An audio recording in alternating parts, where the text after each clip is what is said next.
onze ganzen. Koelen hoofd van kansen. Onze ganzen. Oei, die hartse staren. Hi julle. Vandag gaan ek iets maak wat nie in baie restaurante en pubs beskikbaar is nie. Maar dit is 'n baie heerlike ding en as mens dit reg maak, is dit eintlik 'n maaltyd op sy eie. En wat gaan ons maak? Jalapeno poppers. Ons poppers gaan 'n bietjie anders wees as die normale jalapeno poppers. Die normale sit maar gewone kaas in en dan word daar bacon buite omgedraai. Maar ek gaan 'n bietjie anders wees. Ek gaan biltong insit, chili willy en kersies.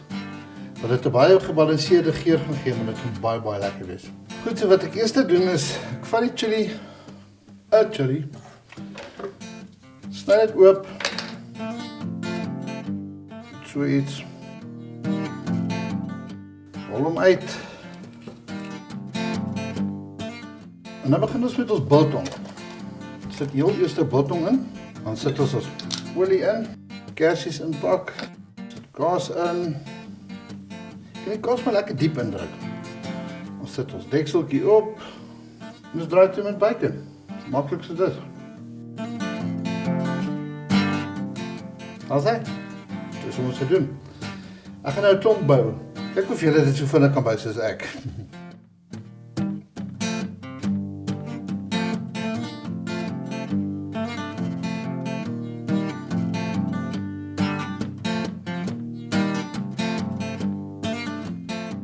Goed, ons poppers is reg vir die vuur. Kom ons gaan braai.